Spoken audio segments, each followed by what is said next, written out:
करी शुरू।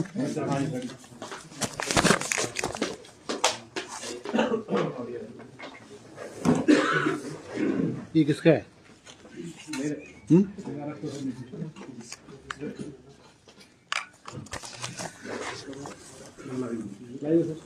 आज हिमाचल प्रदेश मंत्रिमंडल की बैठक जो है वो मुख्यमंत्री सुखविंदर सिंह सुक्खू जी की अध्यक्षता में हुई और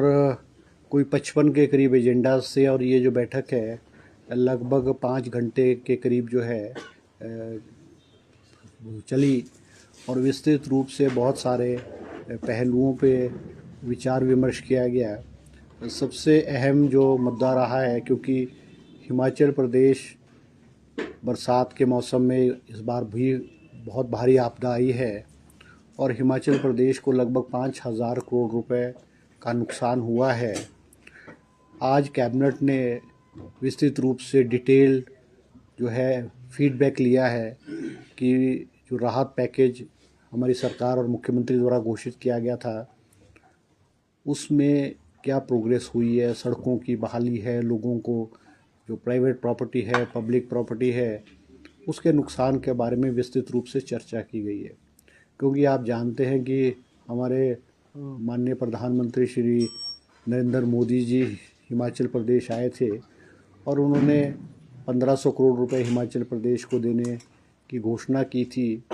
कि जो पैसा वो अभी तक नहीं आया और हिमाचल प्रदेश सरकार अभी भी इंतज़ार कर रही है।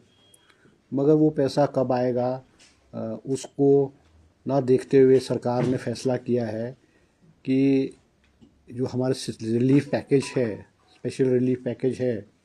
जो पहले केवल मंडी ज़िला तक ही सीमित था, उसको आज पूरे प्रदेश में लागू करने का कैबिनेट ने फैसला लिया है। जैसा आप जानते हैं कि जो स्पेशल रिलीफ पैकेज है उसमें पहले अगर मकान नुकसान हो जाता था, डैमेज होता था, फुली डैमेज होता था, तो 1.5 लाख रुपया दिया जाता था। मगर हमारी नए रिलीफ पैकेज में जो कम्प्लीटली डैमेज मकान है उसको 7 लाख रुपए देने का फैसला सरकार ने किया है। और उसमें देखने में ये भी आया था, क्योंकि हम पहली किस्त जो है वो 1.5 लाख रुपया देते थे, मगर आज कैबिनेट ने फैसला किया है कि पहली किस्त के रूप में जो जिनके मकान डैमेज हुए हैं उनको 4 लाख रुपए की राशि पहली किस्त के रूप में दी जाएगी, ताकि उनको ब्लॉकों के चक्कर या सरकारी दफ्तरों के चक्कर ना काटने पड़े और उनके जो मकान है वो तेज़ी से जो है वो उसको चालू कर सके। इसी तरह से जो पार्शली डैमेज मकान है उनको भी जो है राहत के रूप में जो है वो वन टाइम किस्त जो है वो 1 लाख 1.5 लाख रुपए जो है वो दे दी जाएगी। इसके अलावा कैबिनेट ने आज फैसला ये भी किया है कि 400 पोस्टें जो है एजुकेशन डिपार्टमेंट ने असिस्टेंट स्टाफ नर्सेज की जो है हेल्थ एंड फैमिली वेयर डिपार्टमेंट में स्वीकृत की है, जिनकी सैलरी 25,000 रुपये महीना होगी और इनके सिलेक्शन जो है राज्य चयन आयोग के माध्यम से जो है की जाएगी।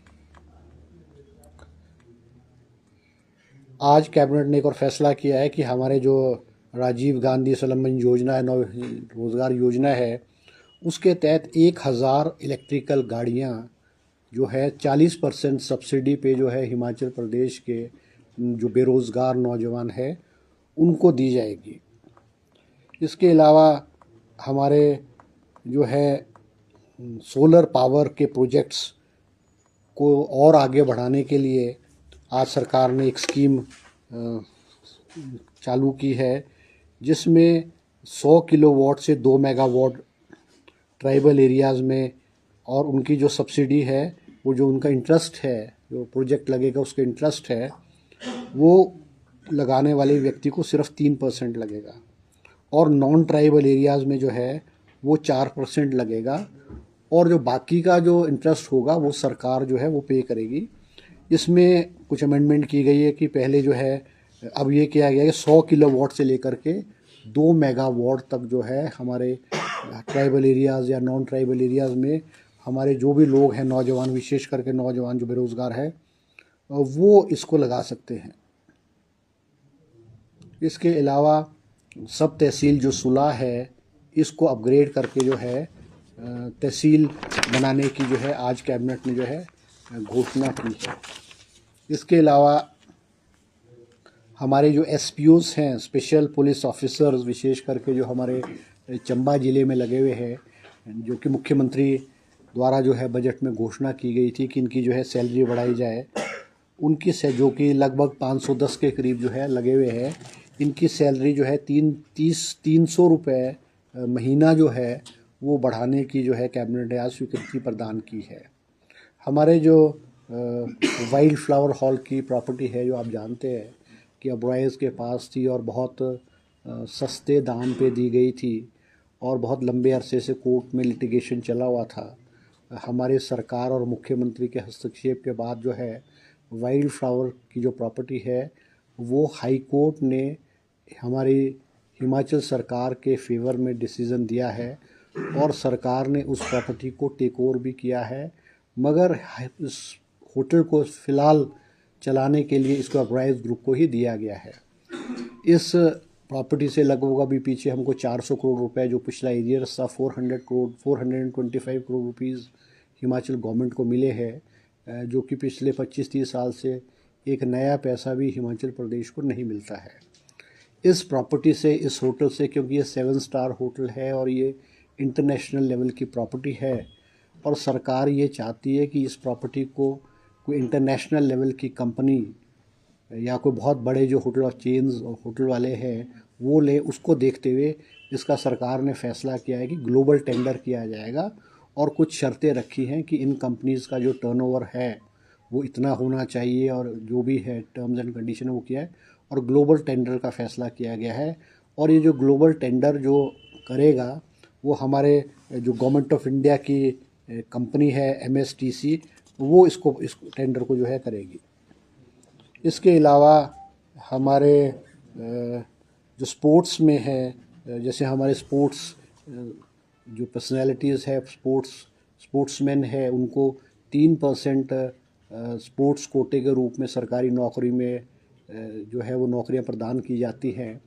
और इसमें हमारे 41 स्पोर्ट्स जो हैं 41 स्पोर्ट्स इंक्लूड की गई थी, क्योंकि गवर्नमेंट ऑफ इंडिया समय समय पर जो है स्पोर्ट्स को इसको ऐड भी करती है और डिलीट भी करती है। क्योंकि गवर्नमेंट ऑफ इंडिया ने इसमें 18 और स्पोर्ट्स को जो ऐड किया था,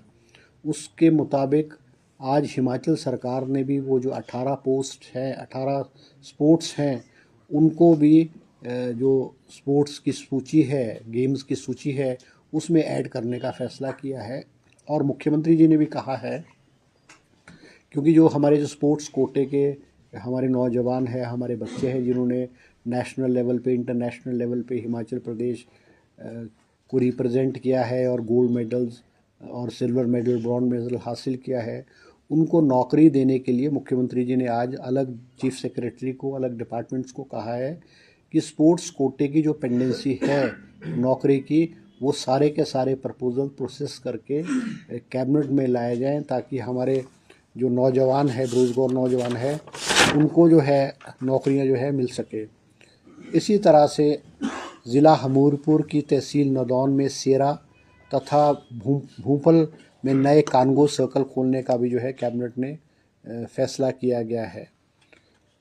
इसके अलावा हमारे जो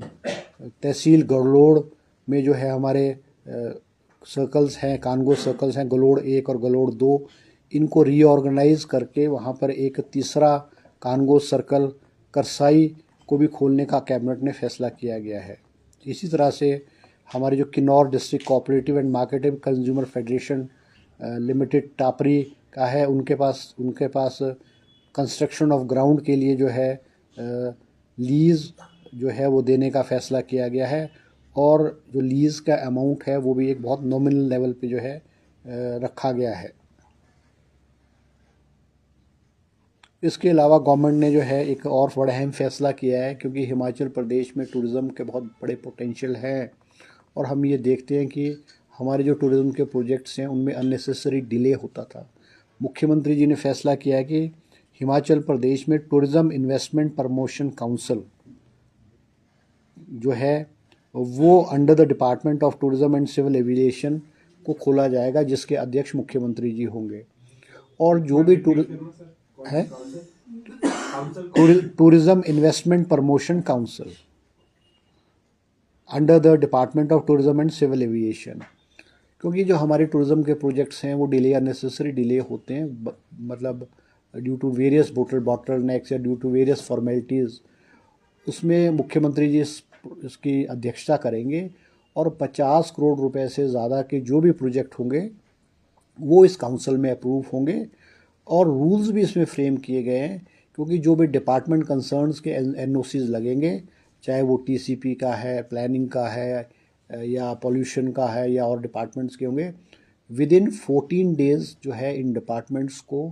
जो है एनओसीज देने पड़ेंगे। अगर इनकी क्वेरीज या ऑब्जेक्शन होगी, one time query and objection होगी, और नेक्स्ट 14 डेज़ के अंदर आफ्टर रिप्लाइंग द क्वेरीज आपको जो है इनको एनओसीज जो है आपको ग्रांट करने पड़ेंगे, ताकि हिमाचल प्रदेश में जो बड़े बड़े टूरिज्म के प्रोजेक्ट्स हैं, 3 स्टार होटल्स हैं, 5 स्टार होटल्स हैं, अम्यूज़मेंट पार्क्स हैं, या कोई और टूरिज्म की एक्टिविटीज़ के जो प्रोजेक्ट्स हैं वो हिमाचल प्रदेश में आ सके। और इसमें ये भी फैसला लिया गया कि कुछ जो प्रोजेक्ट्स हैं, जैसे रियल स्टेट के हैं या कोई और है, जिनमें 30 to 40% काम हो चुका है, अगर वो अपने इस इन्वेस्टमेंट को, इन प्रोजेक्ट्स को अगर टूरिज़्म के होटल्स में कन्वर्ट करना चाहते हैं, तो वो भी हमारे जो ये टूरिज़्म इन्वेस्टमेंट प्रमोशन काउंसिल है में नहीं कर पाती थी, तो अगर वो आपस में कन्वर्ट करना चाहें तो कर सकते हैं, ताकि हमारे जो है रेवेन्यू का लॉस जो है स्टेट को नहीं हो सके। इसके अलावा एक और फैसला लिया गया कैबिनेट ने कि हमारे जो ये प्लांट्स हैं, हमारे जो बॉटलिंग प्लांट्स हैं, या हमारे जो शराब के जो प्लांट्स हैं हिमाचल प्रदेश में, वो जो है टैक्सेस की चोरी, या मान लीजिए कि टैक्सेस को अवॉइड करते थे, उसको कंट्रोल करने के लिए, जिससे कि प्रदेश में करोड़ों रुपए का लॉस होता था, क्योंकि इनमें इन फैक्ट्रीज़ में ईएनए यूज़ होता था, और ईएनए जो है दूसरे स्टेटों से लाया जाता था, और स्टेट का उस पर कंट्रोल, क्योंकि ईएनए जो है एक प्रोडक्ट है, जो चाहे वो हमारी इंग्लिश की शराब है, चाहे देसी भी शराब है, उसको बनाने के लिए अब इनकी जो सप्लाई स्टेट में जो सप्लाई करेगी, हिमाचल के अंदर जो भी शराब की फैक्ट्री है, चाहे वो अंग्रेज़ी है चाहे वो देसी है, उनको ईएनए जो है वो जीआईसी के माध्यम से लेना पड़ेगा, ताकि सरकार का उनके ऊपर जो है कंट्रोल जो है वो रहेगा। इसके अलावा जो है सरकार ने जो है जो हमारे कांगड़ा का गग्गल एयरपोर्ट है, उसकी एक्सपेंशन के लिए और उसमें तेज़ी है, उस पर भी विस्तृत रूप से प्रेजेंटेशन किया गया है, और किस तरह से उसमें तेज़ी लाए वो मुख्यमंत्री जी ने उसमें जो है डायरेक्शंस दिए हैं। हमारे को जो हमारे गवर्नमेंट एम्प्लॉयज़ हैं, इनको पैटर्निटी लीव जो है paternity leave to the male contract employees को भी देने के लिए आज सरकार ने फैसला किया है, 15 दिन की जो है, और वो भी 2 लाइव चिल्ड्रंस के उसमें किया गया है। और दूसरा फैसला कैबिनेट ने किया गया है कि हमारे जो प्रिंसिपल्स हैं, स्कूल्स के प्रिंसिपल्स हैं, उनकी भी आज प्रपोजल कैबिनेट में आई कि भी उनके जो प्रमोशंस सीनियर सेकेंडरी 805 पोस्टें जो है सीनियर सेकेंडरी स्कूल में प्रिंसिपल की खाली पड़ी हुई है। तो उसमें पर्सनल डिपार्टमेंट को ये रेफ़र केस किया गया है कि पर्सनल डिपार्टमेंट अपने ओपिनियन दे, क्योंकि इसमें कोई थोड़ी लीगल कॉम्प्लिकेशंस भी थी, और उसके बाद जो है दोबारा से कैबिनेट में आएगा। इसके अलावा मुख्यमंत्री जी ने बजट में आश्वासन दिया था, एश्योरेंस दिया था बजट स्पीच में, कि हमारे जो मिड डे मील वर्कर्स हैं, वाटर कैरियर्स हैं, एसएमसी टीचर्स हैं और आईटी टीचर्स हैं कंप्यूटर के, इनको जो है सैलरी में 500 रुपये इंक्रीज़ करने का फ़ैसला लिया गया है, और ये इंक्रीज़ 1 अप्रैल 2025 से जो है वो लागू होगी। और इन चारों कैटेगरीज़ के एम्प्लॉयज़, लगभग 50,000 के करीब एम्प्लॉयज़ हिमाचल प्रदेश में अलग अलग स्कूलों में है, जिनको इस डिसीज़न से जो है फैसला जो है लाभ होगा। आज कैबिनेट ने 3 गवर्नमेंट प्राइमरी स्कूल जो है 3 गवर्नमेंट प्राइमरी स्कूल सोलन ज़िले में खोलने का भी फ़ैसला लिया है, और ये प्राइमरी स्कूल जो है Haripur Sandol 2, Suraj, Majra, Lubana and Chakkan, in Baddi block में जो है फ़ैसला लिया गया, क्योंकि यहाँ पे स्टूडेंट्स की स्ट्रेंथ जो है वो बहुत ज़्यादा थी। और ये भी जो कुछ लोग हमारे भाजपा के लोग चर्चा करते थे कि सरकार स्कूल बंद कर रही है, स्कूल बंद कर रही है, ये भी एक संदेश है कि जहाँ पे स्कूलों की मांग है, जहाँ पे बच्चे हैं, वहाँ पे सरकार स्कूल खोलेगी, और जहाँ नीड बेस्ड होगा वहाँ पे स्कूल्स खोले जाएंगे, चाहे प्राइमरी स्कूल है, चाहे सीनियर सेकेंडरी स्कूल्स है, चाहे मिडिल स्कूल्स है, चाहे कॉलेजेस है, तो उनको वह खोला जाएगा। आज कैबिनेट ने एक और फैसला लिया है, क्योंकि हमारे जो नाहन का हमारा जो मेडिकल कॉलेज है, जो कि 2012 में खुला है, उसकी जो बिल्डिंग है वो डिस्प्यूटेड है, क्योंकि CPWD उसको बना रही थी, और वो ऐसे स्थान पे बनाया जा रहा था जहाँ पे लैंड जो है बहुत कम थी। As per the medical bye MCI के मुताबिक जो है, जहाँ भी मेडिकल कॉलेज बनते हैं वहाँ पे लैंड जो है वो 100-125 बीघे से ज़्यादा होनी चाहिए, डबल लेन रोड होनी चाहिए, एसेसिबिलिटी ईजी होनी चाहिए। मगर नाहन मेडिकल कॉलेज के बनाते समय जब शुरुआत हुई तो उसको ये सारी चीज़ों पे ध्यान नहीं दिया गया था, और एक कमेटी का गठन किया गया था, और कमेटी ने फैसला लिया कि वे नाहन शहर के अंदर ही, नाहन के साथ ही जो नेशनल हाईवे पे जो है वो नए स्थान पे मेडिकल कॉलेज की जो बिल्डिंग जो है उसको आरंभ जो है किया जाएगा। इसके अलावा जो है एक और हमारी योजना है डॉक्टर यशवंत सिंह परमार विद्यार्थी ऋण योजना, जो 2023-24 में आरंभ की गई थी। मगर जब फीडबैक लिया गया तो देखा कि इस जो स्कीम है उसको अवेल जो है बहुत कम लोग कर रहे थे, और उसमें कुछ बॉटलनेक्स थे। डिपार्टमेंट का प्रपोज़ल था कि जो बॉटलनेक्स हैं, जो त्रुटियां हैं, या जहाँ पे लोगों को ऋण लेने में दिक्कत आ रही थी, क्योंकि इसमें केवल आपको 1% रेट ऑफ इंटरेस्ट, आप जो अपनी पढ़ाई है, चाहे वो प्रोफेशनल कोर्स है, चाहे वो लॉ है, चाहे B.Ed है, चाहे नर्सिंग है, चाहे MBBS है, चाहे इंजीनियरिंग है, या आप इस ऋण के माध्यम से विदेशों के अच्छी यूनिवर्सिटीज़ और अच्छे अच्छे कॉलेजेस और अच्छे अच्छे इंस्टीट्यूट्स में भी जो है आप पढ़ाई कर सकते हैं। मगर इसमें बॉटलनेक था कि भाई उसमें लास्ट एग्ज़ाम में जो आप लोग हैं उसमें 60% आपको परसेंटेज चाहिए थी। उसको रिलैक्स करके अब ये किया गया कि इसमें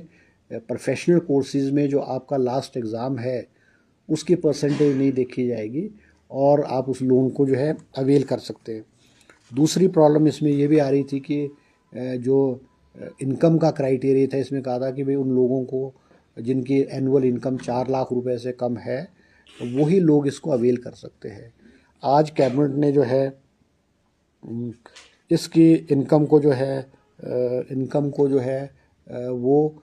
4 लाख से बढ़ा करके 12 लाख रुपए एनुअल किया है, ताकि हिमाचल प्रदेश के जो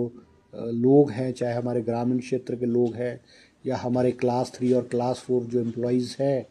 जो अपने बच्चों को अच्छे इंस्टीट्यूट्स में इसकी वजह से हाई फीस की वजह से नहीं पढ़ा पाएंगे, तो उनको एक राहत के रूप में जो है वो दिया गया है।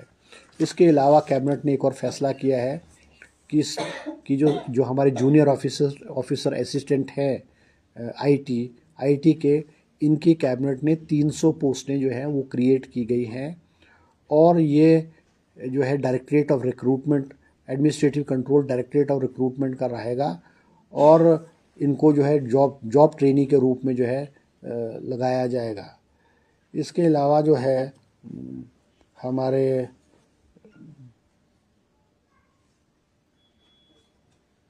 मेडिकल कॉलेजेस में भी जो हमारे PG और SS पॉलिसी है उसको अमेंड किया गया, उसमें कुछ चेंजेस किए गए हैं, और 32 post of assistant professor in department of cardiology, neurology, neurosurgery, urology and gastrology, उनको भी जो है डिपार्टमेंट मेडिकल कॉलेज के से establish medical college department, medical education department में शिफ्ट किया गया है। इसी तरह से हमारे जो रेजिडेंट डॉक्टर्स की पॉलिसी है उसमें भी रिटन एग्ज़ाम के माध्यम से उनकी जो है सिलेक्शन की जाएगी, और हमारे जो भेड़ पालक हैं, क्योंकि वो हायर रीचेस से हिमाचल प्रदेश के जब बर्फ़ गिरती है, सर्दियाँ होती है, तो हायर रीचेस से लोअर रीचेस में आते हैं, तो उनकी जो रूट्स कि कहाँ से क्या कितने हैं, क्या रूट्स होता है उनका, उसको देखते हुए हमारे जो एनिमल हस्बेंड्री डिपार्टमेंट है उन्होंने thematic mapping of migratory routes of sheep breeding in Himachal Pradesh को जो है आज कैबिनेट ने स्वीकृति प्रदान की गई है। इसी तरह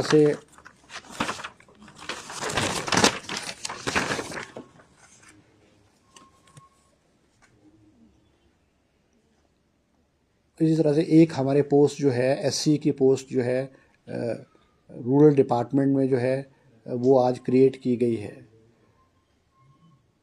और आज कैबिनेट ने एक और फैसला लिया है, नहीं कर पाए थे तो हिमाचल प्रदेश के अलग अलग पंचायतों से, पंचायतों के प्रतिनिधि, पंचायतों के रेजोल्यूशंस भी गवर्नमेंट को समय समय पर आते रहे और वो सरकार के पास पेंडिंग थे। और आज कैबिनेट ने फैसला लिया है कि पंचायत जो हमारी पंचायतें हैं उनको रीऑर्गेनाइज या रीऑर्गेनाइज करना या उसको डिलिमिटेशन करने का प्रोसेस जो है आरंभ किया गया है। जो डिपार्टमेंट है रूरल डेवलपमेंट पंचायती राज डिपार्टमेंट, उसको कैबिनेट ने आदेश दिए कि जो भी रूल्स के मुताबिक वो फॉर्मेलिटी को प्रोसेस को स्टार्ट करे और जो भी जितना डेज़ का प्रोसेस ऑब्जेक्शन डिमांड है या ऑब्जेक्शंस है या वो किस तरह से होगा उसके लिए आज कैबिनेट ने जो है फैसला लिया है। तो ये कुछ कैबिनेट ने जो है आज इस तरह से कुछ कैबिनेट के जो है फैसले रहे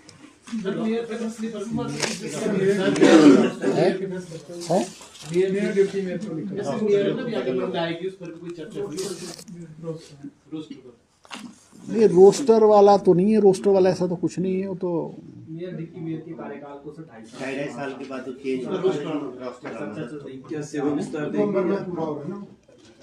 नहीं, वो वाला तो आज हो गया है। जो मेयर का है, मेयर और डिप्टी मेयर का जो है वो 2.5 साल का कार्यकाल आज कैबिनेट ने उसको करके 5 साल कर दिया है। क्योंकि ये भी दिक्कत आती थी क्योंकि हर 2.5 साल बाद फिर पॉलिटिकल पार्टीज़ जो है मेयर और डिप्टी मेयर के दोबारा इलेक्शन होते थे, फिर हॉर्स ट्रेडिंग होती थी। क्योंकि पहले भी ये होता था कि मेयर डिप्टी मेयर का या पंचायत के भी जितने भी इंस्टीट्यूशंस हैं, पंचायती राज या अर्बन बॉडीज़ के इंस्टीट्यूशंस हैं, इन सब में हर लेवल के लोगों का जो टेन्योर है 5 ईयर्स होता है। मगर पूर्व में जो सरकार रही है उन्होंने इसको ढाई साल कर दिया है। और उससे ये होता था कि जो उसके जो हमारे बॉडीज़ है, अर्बन बॉडीज़ है, उसमें भी जो है वो हॉर्स ट्रेडिंग और प्रेशर और वो दिक्कत आती। तो आज कैबिनेट ने जो मेयर डिप्टी मेयर और इनका जो है फैसला लिया है कि उनका टेन्योर 5 साल का होगा। सर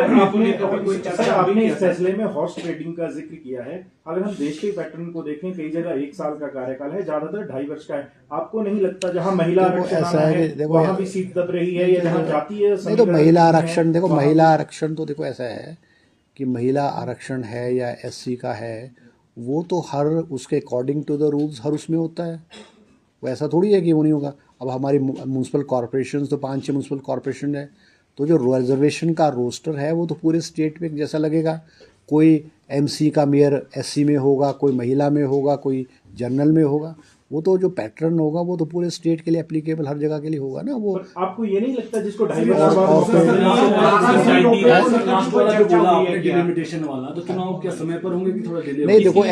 नहीं, देखो ऐसा ना कि जो चुनाव होंगे, क्योंकि देखो क्योंकि सबसे बड़ी बात है कि जो पंचायती राज संस्थाएं हैं, क्योंकि आप ये जानते हैं कि हिमाचल प्रदेश में भारी आपदा आई, रोड्स ब्लॉक्ड थे। अब जाकर के हिमाचल प्रदेश में जो रूरल एरियाज़ है, ख़ास करके आप चंबा में देख सकते हैं, आप मंडी में देख सकते हैं कि आज भी बहुत सारी रोड्स टेम्परेरी रिस्टोर की गई हैं और कई रोड्स आज भी बंद है। और इसी वजह से सरकार ने फैसला लिया कि पंचायत के चुनाव को थोड़ा डेफर किया जाएगा। अब वो डेफर किया जाएगा, वो तो जब ये डिलिमिटेशन इस और पंचायत को रीऑर्गेनाइज करने का जब प्रोसेस शुरू होगा, तो वो जो अब हम अगर मान लो ऑब्जेक्शंस है, काउंटर ऑब्जेक्शंस है या एप्लीकेशंस इनवाइट करनी है, वो तो एज पर द रूल जितना भी समय होता होगा वो तो फॉलो करना पड़ेगा। अब मान लो एक मिनट, अब हम जो रूल्स है, रूल्स को हम बाईपास थोड़ी कर सकते हैं। किसी भी पंचायत का अगर कोई हिस्सा या कोई गांव या कोई मौजा वो दूसरी पंचायत में जाना चाहता है और उनको अनकन्वीनियंस है, अब कई गांव ऐसे हैं कि वो पंचायत हेडक्वार्टर से 10 किलोमीटर के दूर पे है, मगर वो दूसरी पंचायत में जाएंगे तो that distance will be reduce from 10 kilometre to 1 kilometre. तो क्या उन लोगों को जो दूसरी पंचायत में जाना चाहते हैं उनको अधिकार होना चाहिए कि वो किस पंचायत में जाना चाहते हैं? क्या ये हिमाचल सरकार उसको बाईपास थोड़ी कर सकती है? मगर ये सारे का सारा प्रोसेस आपदा की वजह से इसको हम नहीं फॉलो कर पाए हैं। अब लगभग नॉर्मलसी हुई है और बहुत सारे प्रपोजल सरकार के पास पेंडिंग पड़े हुए, कोई मेरे ख्याल कोई 100-150 प्रपोजल हिमाचल प्रदेश की अलग अलग पंचायतों के प्रपोजल हिमाचल पंचायती राज डिपार्टमेंट के पास पड़े हैं। कैबिनेट में रूरल डेवलपमेंट मिनिस्टर ने ये प्रपोजल लाया और बात की कि इन प्रपोजल्स का क्या किया जाए। तो इन प्रपोजल्स को देखते हुए जो है वो फैसला लिया गया कि पंचायतों को रीऑर्गेनाइज किया जाएगा और according to the rules, according जो भी टाइम पंचायती राज एक्ट में होगा उस टाइम को फॉलो किया जाएगा। और अगर वो उसमें नहीं हुआ या मान लो अब जैसे लास्ट डेट इज़ जनवरी, तो मे बी वो मैं हो सकता है, ये तो it is not in my preview कि मैं आपको ये कह दूं कि पंचायत के चुनाव कब होंगे कब नहीं होंगे, मगर अगर ये सारे का सारा process with in that stipulated time हो जाएगा तो पंचायत के चुनाव उस समय पे हो जाएंगे। और बहुत सारे स्टेटों में, आप हरियाणा है, उत्तराखंड है और है, उसमें भी due to various reasons panchayat के चुनाव जो है डेफर भी हुए हैं। सर, तारा देवी रोपवे को लेकर भी कोई चर्चा नहीं, कोई चर्चा। Thank you ji.